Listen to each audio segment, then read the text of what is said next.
welcome to We Watch Bad Films, the podcast where we watch bad films so you don't have to. I'm Gary, and with me this week is Jay. Hello. Hi there, how are you doing? I'm very well, Gary. How are you? I'm all right. We're on about day 8,796 of lockdown, and I'm really hairy now. I could really do with a haircut. I mean, I've almost forgotten we're in lockdown because I've forgotten that there's an outside world. Yeah, and luckily, the outside world isn't something we need to bother with when we're watching films. And now a section we like to call We Watch Bad Films, but sometimes we watch good films as well, or sometimes we call it WWBFBS WWGFAW. Every so often, I think, on this podcast, we will talk about films we've seen that are not bad films. I repeat, not necessarily bad films. So, Jay, from the front line, we have a special report. We had a guest on recently, Richard Sandling. Well, he said that he'd made a film during the first lockdown in the UK last year. He'd done it all on Zoom, all online, just him with some friends and no budget. And I jokingly said, yes, and we'll feature it on our podcast very soon. Because, you know, the joke being he wrote and directed and starred in it, therefore it's going to be a terrible film. That was a joke, of course. But I decided Although that does often follow through for many films we've watched. When the writer, actor and director are the same, it can spell disaster.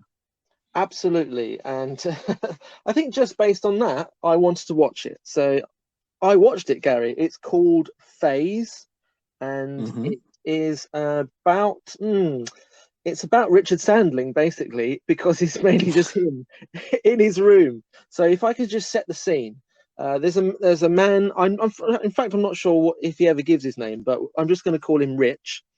And it's just him in his room during lockdown, and he makes video calls to his friends and family. That is the premise.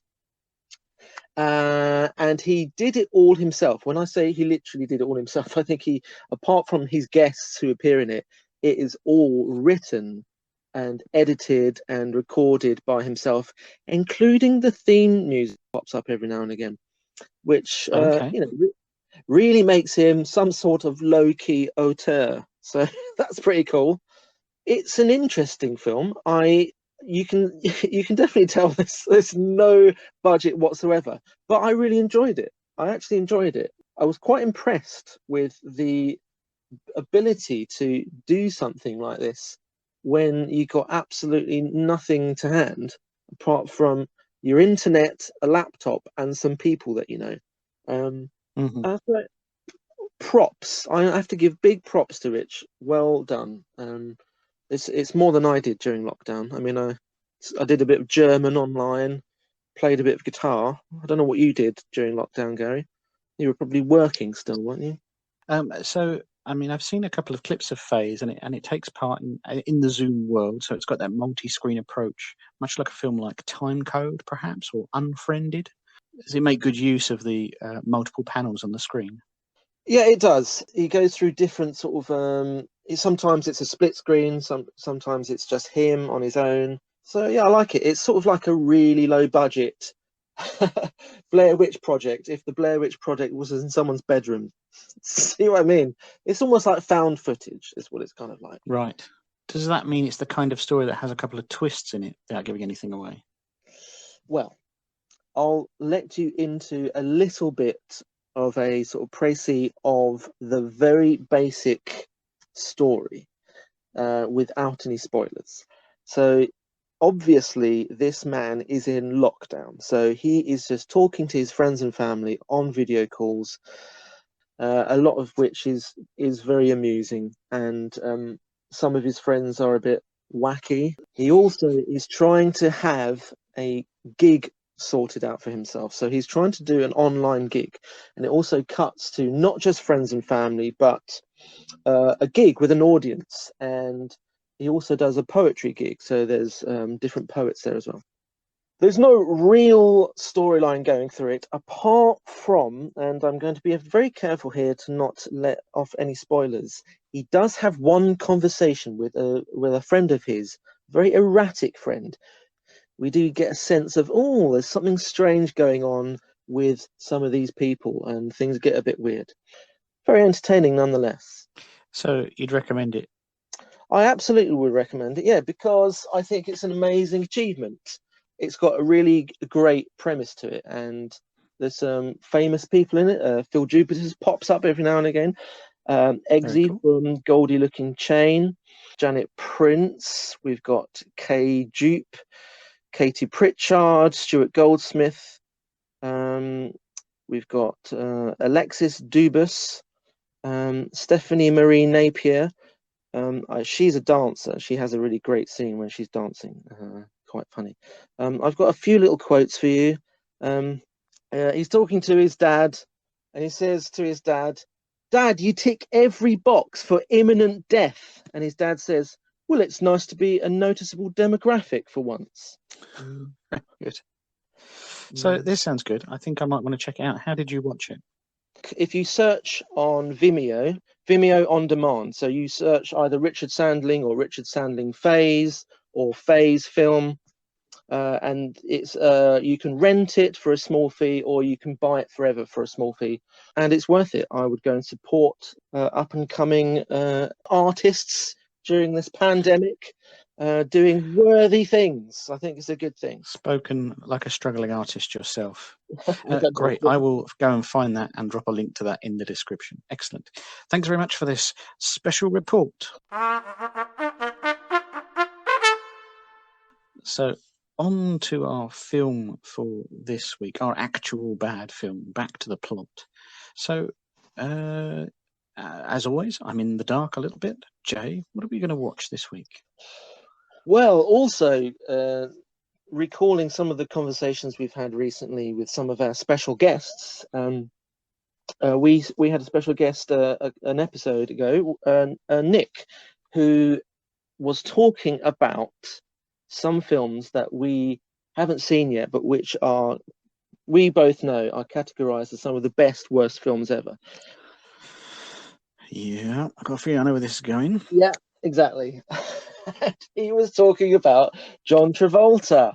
Now, I decided neither of us have seen this film, and we probably should do, really, just to call out, the fact that we have a podcast which is we watch bad films. We probably need to see this particular film that I'm going to tell you about now. No. I'm going to name the beast to cast it out. This is Battlefield Earth, isn't it? Of course it is. Battlefield Earth, starring John Travolta. Yes, he's a kind of blue monster thing, isn't he? And suffice to say, I don't know what kind of a story it will make, but certainly it's legendary as a poor film. Yeah, I think it's got about, if I look, about 3% Rotten Tomatoes score. A 2.5 out of 10 on IMDb. A great sign already.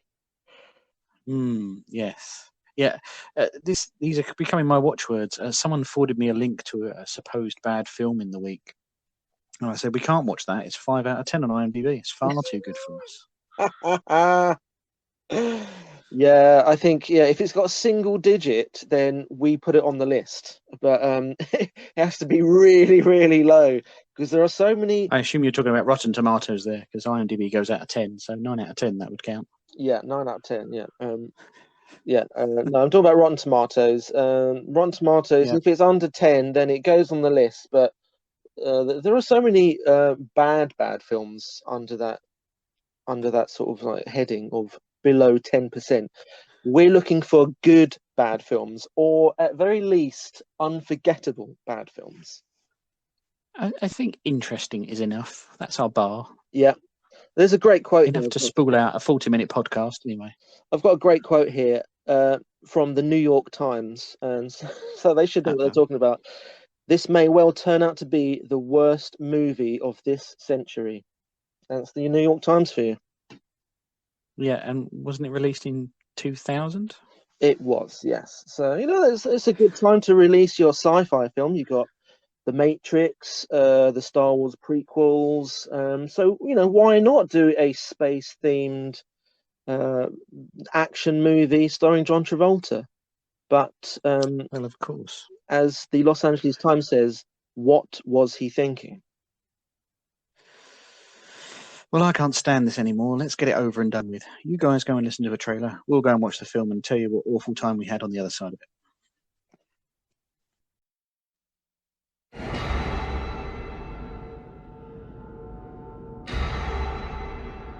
When we attacked your planet, all your soldiers and all their advanced technology could only put up a measly 9-minute fight before they were exterminated.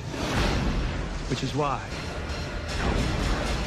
man is an endangered species.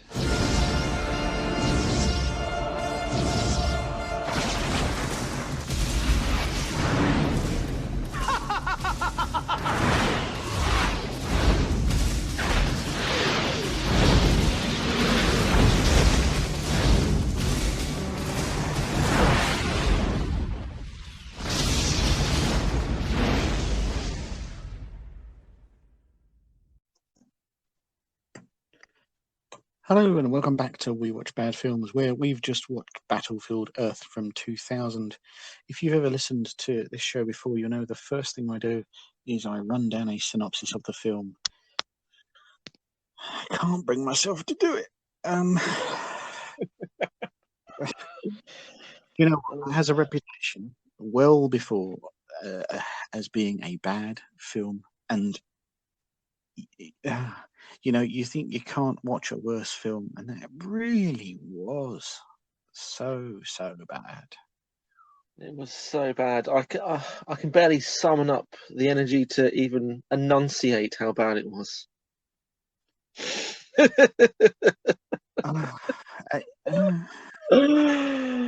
Oh dear. Yeah. So, like I said, I want to talk about the film and give it a synopsis, but I just didn't understand what was going on from minute to minute. I'm going to attempt to do a synopsis. Go on. I can't work out what was going on. Okay, it started off quite well-ish. It certainly wasn't boring to begin with. So we start off what I think is 3,000 years in the future on planet Earth. This and everything has been. It's a post-apocalyptic world. You don't really know what's happened, but everyone's basically living in caves. Then this group of aliens who look like they look like a cross between sort of Marilyn Manson in dreadlocks. They're a race called the Cyclos, that's one of the main guys is John Travolta, who looks atrocious, sounds atrocious. For some reason, they're on planet Earth and they round up some of these cavemen type humans. Not really sure why. They take them back to their home planet. They cage them like animals. They treat them like animals. And oh, by the way, neither the humans nor the Cyclos can understand each other, although the audience can. It's never really clear, any of that stuff. There's some reason why the Cyclos and John Travolta want to use these humans as slaves to dig a mine. I think he's mining for gold. Not sure why. The humans sort of start to band together and don't. For some reason, I'm not sure why they band together because they all sort of hate each other at the same time. And then they escape, and then they get captured again, and they escape, and then they get they keep escaping and getting captured by John Travolta. See, this is why I couldn't do the synopsis, because it continually was the guy, the main human was captured, and he was in a scene with John Travolta, and then he gets away, and then it happens again. That's about 15 times, I think. Yeah, and the first half an hour, 40 minutes, it's like, oh, okay, it's rattling along. Okay, I'm down for it. But then in that middle blob of the hour where they're all in cages or they're in caves, and like John Travolta's in and out of the scene, and it's just like, what is going on? Literally have no idea and don't care. Eventually, Yeah, I think you nailed it halfway through. No, you carry on. We'll come back to that. I certainly don't care. I'm going to finish this whether it kills me. Watching the film has almost killed me. I need to achieve something. Eventually, for some reason, John Travolta and his chums put some of these humans into a machine where it beams into their brain, and the humans learn stuff like mathematics and language, so they can then understand the cyclos. Yeah, whatever. John Travolta is double crossing his own race. He's trying to take over. Oh God. What basically happens is the humans band together. They stumble across a huge load of 1,000-year-old American planes and missiles and guns, and they fight the Cyclos, and they blow up the Cyclos planet, and then they win. The end. Right? Yeah, that'll do. That'll do. Yeah. That was difficult. That was I don't blame you not trying to do that. That was awful. So at halfway point through the film, we started talking, and you said, "What's going on?" I said, "I don't know," and it was because I didn't care. I didn't care about Johnny Be Good Boy, whatever his name was, and his female companion, which apparently there's a love story there. Apparently, some other humans with which he fights and which he doesn't fight. The whole thing was tremendous apathy. That would have been a good name for the film.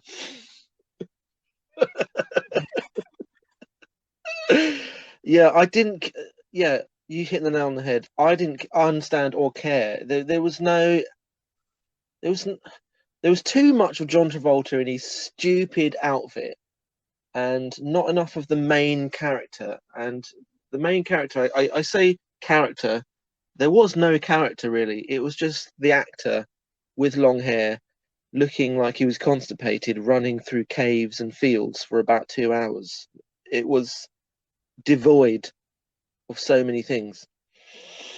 Yeah, I mean, okay. Let's break some of it down. So there is good stuff in there. There's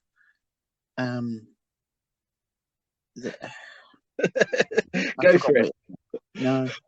And actually, there's some decent matte paintings and model work going on. It's 2000, so we're just sort of entering the CG era and sort of bridging both. And there is a bit of CG in there, but there's some really good and quite nostalgic, as I say, backdrops and model work and miniature explosions that's done. It's reminiscent extremely of Blade Runner. You've picked that out. Yeah. There's some sort of okay prosthetic work going on. So again, always nice to see those departments do well. Featuring one of our favourites, Gina Acevedo, we noticed in the credits, the stalwart of the Lord of the Rings franchise. So that explains a lot. And it's pacey. Certainly the first hour is like, oh, this is going really well. This is zipping along. Before realizing you don't care about any of it as it goes into this endless cycle of humans being captured and getting free again. Yeah, they could have cut a nice hefty half an hour to 45 minutes out of this film. We say that about a lot of films, but this really does not deserve a 2 hour, and it is almost exactly 2 hours long, and it does not deserve that at all. This is like, it could have been a nice zippy hour and a half at most, 70 minutes, 80 minutes. I think it could be an episode of Star Trek Voyager. I mean, it certainly had a bit of a look of those 90s Star Trek episodes. I mean, the villains looked, I don't know about you, Gary, but I thought they looked absolutely guff. They looked terrible. They were laughable. So I think from the chin up, they looked all right. But the thing was, according to the law, because this is based on a book by L. Ron Hubbard, the race, the cyclos, they're supposed to be 9 feet tall. So obviously that presents scale issues when going against normal size humans, but they don't solve it with Lord of the Rings style trickery. No, they give them massive boots. Yeah, huge, huge, huge boots. And in every scene, they show those boots, and they're basically huge stilts in massive platform shoes. They look ridiculous. You can see the actors can't walk in them properly, and every time they appear on the screen, it is hilarious, unintentionally hilarious. On top of that, John Travolta's acting in this film is wayward. It is bizarro. Oh, It's like the most RP thesping style of acting. it's Ooh, oh yes, aren't you a bad man? It's like, whoa, that's not the right choice for this kind of baddie. Well, dogs did prove to be more cooperative than the man animals. For some reason, they weren't as useful when it came to manual labor. At all. so camp. It's Yeah. unintentionally hilarious. It's not threatening. It's not menacing. It doesn't really even make sense. If these creatures are meant to be 9 foot tall, massive brutes, he talks like he's in some sort of rep theatre doing some sort of pantomime. It's awful. It is so bad. Yeah, And I I mean, quite like he John should have Travolta. been. Yeah, I mean, John Travolta's had a load of great roles, but he should be growling his way through this film, not camping his way through this film. It's so bad. This is such a bad film. It is such a bad film.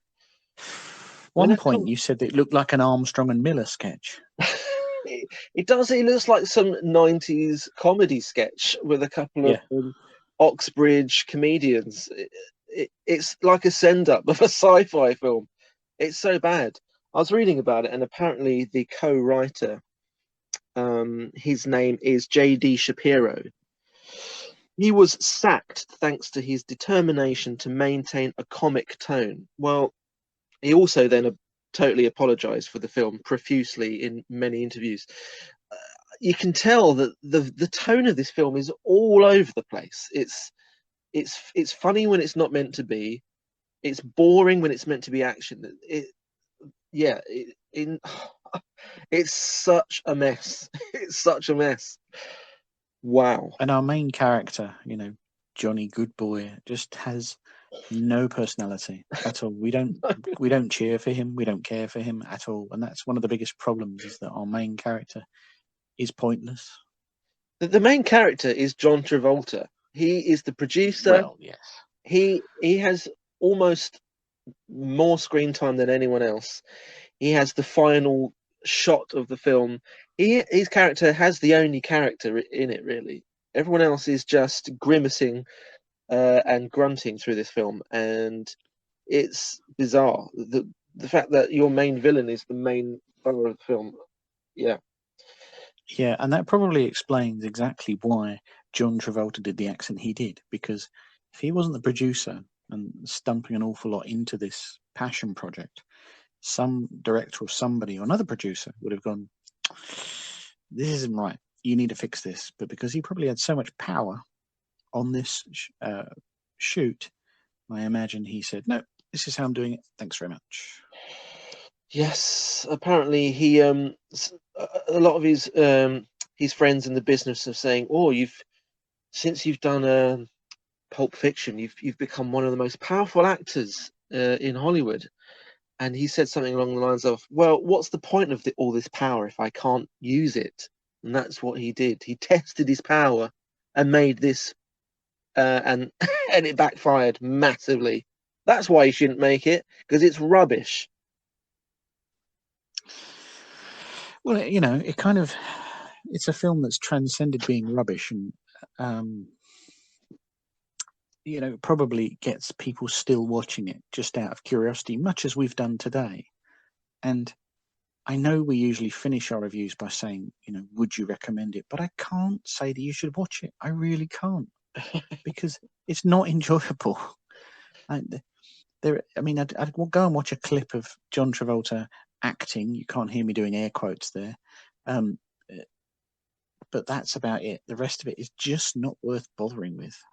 He does have a few good lines in it. Did you write any decent lines down? I remember laughing at some of his quotes. Well, as typical when you get a species that is alien, you try and give them slightly unusual phrases that you kind of recognise, but they change the noun in it to show that they don't come from Earth, such as "You must be out of your skull bone," I remember that.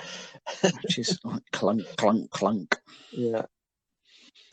and then holding up some horrible stuff and saying, "Do you want lunch?" in a really odd voice. That's a good one. Which I think you should drop that one in. That is dropping in, no problem at all. Do you want lunch? And then we've got the technical composition of it. I mean, I just read a good line that said it was a Dutch oven of Dutch angles. Oh, here we go. We need to talk about the angles. We must talk about the angles. It is insane. So, Jay, what's a Dutch angle? A Dutch angle is a name that you give to basically a 45-degree-ish angle, camera angle, and it's to sort of convey action, it's to convey some sort of heightened emotion. It originally came from the phrase, I think it was Deutsch angle, German. I think it originally came from German expressionistic theatre, which then went into film. And a lot of German expressionistic cinema has strange angles, heightened angles. It's to convey some heightened emotion. But this... So why do they do it here, Jay? Yeah, that's a good question. I don't think the director knows why he did it here, but he did it in every single shot. It's like you're not joking. It's like almost he's filming on a boat on the wonk. Yeah, it's like he's filming in a crooked house, like you'd get in a end of the pier kind of playground kind of thing. It's bizarre and it's annoying. You got annoyed with it. Yeah, boy did I. And it's just constantly being veering from angle to angle with no need. I think Roger Ebert said that the director has seen that other films use Dutch angles, and he certainly uses them all the time, but he never understood why. And that's what you get from it. They use it all the time, and it's just annoying. It's annoying. Everything is at an angle. Oh my god. I mean, we could set up a whole nother podcast for things that are wrong with this, but I think we have to dwell on the you called them Ewoks, sort of primitive human-y people, barbarian cavemen types that make up the bulk of the resistance force. And how do they defeat the bad guys in the end, these savage barbarians that have been, isolated from Earth as we know it for 1,000 years? Yeah, well, I'm struggling to summon up the energy to even describe how this film ends, but like I said at the beginning, all the humans are troglodyte, cave-dwelling, and over the course of the film, some of them get exposed to the technology that the aliens have, the cyclos, whatever they're called. What happens is they come across all this technology that was left by the previous humans. What I'm talking about is US military planes, Harrier jump jet style things which hover, and missile launchers and all of that stuff. So some of them have been exposed to some of the technology, but literally the majority of these humans have just come from the caves. And the way that they defeat this advanced alien race is by, in literally 5 minutes, learning how to fly Harrier jump jets, fire missiles, fly around dropping bombs and firing flipping rifles, and it's a complete, it doesn't make any sense whatsoever. These cavemen fly planes in 5 minutes after sitting on a simulator, the kind that you get at a theme park. And also, the planes have been abandoned for about 1,000 years, but they're still able to operate, and they still have fuel in them. It doesn't make any sense whatsoever. No, it I doesn't. think I mean, John Travolta is a famous aviation enthusiast, so I dare say part of that was, yes, we need to have a scene like that in that's there. exactly what happened, isn't it? So there were three stages for me watching Yeah. this film. At the beginning, the first half an hour, I was like, I'm into this. I'm into this. It's entertaining. It's Yep. silly. John Travolta looks ridiculous. The middle bit, the middle blob in the middle was so boring. But at the end, when they started, all these cavemen started flying jets and blowing up these vastly superior aliens in their spaceships, I got angry. And that's always a bad sign when I'm angry. When the film makes me angry, that's no good. So well done, Battlefield Earth. You made me angry. I cannot understand how it came out like this when it was actually a point in there when I said, this is salvageable. If you just gave that protagonist a bit of a character and a reason to exist, and not just put him in the center of the frame, but put him in the center of your minds as well. You know, just really pruned back to why they were trying to enslave those humans and why they wanted to rebel as well. I think there's something salvageable in there. I make John Travolta's voice deeper. Oh, you're too much. So they tell me. But I'm not confident. Yeah, I don't second that. I think there's nothing salvageable. I think even they realised there was nothing salvageable. I think watching it, there were a few moments where it would jump to a new scene, and I was like, hang on a second, how did they get here? Who are these guys and why are they here? As if there were scenes missing. It felt like they had edited the hell out of this film, so much so that whatever they started with made even less sense. Oh yeah, well, there's plenty of scenes where you can see the characters' gums are flapping, and the totally different dialogue is coming out.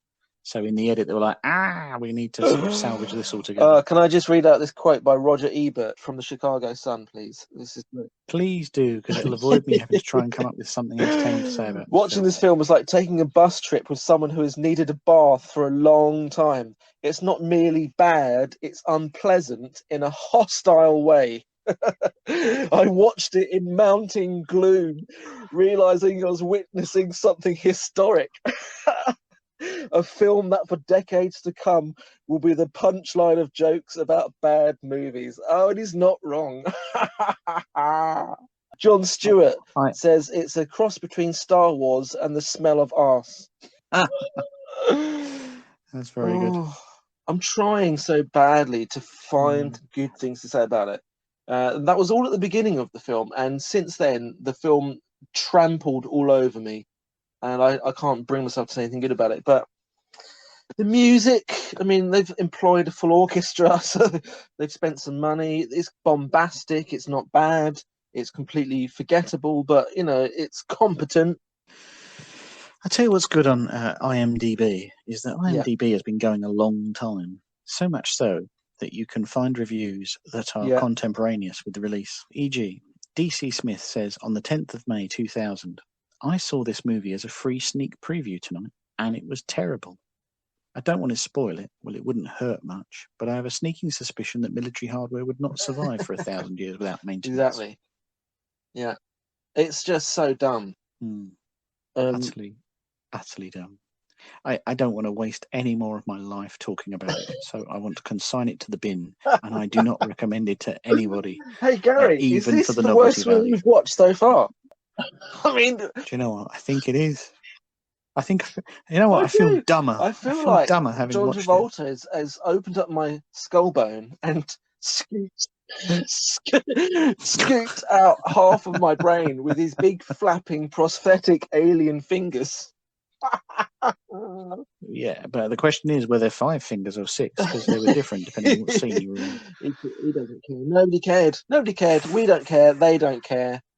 I mean, John Travolta must have cared because he wanted to make this film, but no one else cares. Yeah. Absolutely. So, would you recommend it, Jay? I'd buy about 10 copies on DVD and send it to my friends or my enemies. No, I wouldn't recommend it. I would recommend watching the worst bits clip on YouTube. I would never recommend watching this full film. It is rubbish. I'm going to close with one line from Spoonie-3 on IMDb, 12th of May 2000. Battlefield Earth is the satisfying next chapter in filmed science fiction that Star Wars The Phantom Menace was supposed to be. It has all the raw energy and crisp, brilliant storytelling of the original Star Wars. Wow. That'll do us. That'll do us. Oh, dear. So, you guys out there, have you watched Battlefield Earth? You must have done. Loads of people have. Let us know what you thought about it. Get in touch with us on Twitter at We Watch Bad Films, or come hang out with us on Instagram at We Watch Bad Films. But certainly don't go and watch it if you haven't done so already. Thank you, Thanks Gary. for And watching also, with me, Jay. don't worry, we now never have to watch this ever again. Do you want lunch?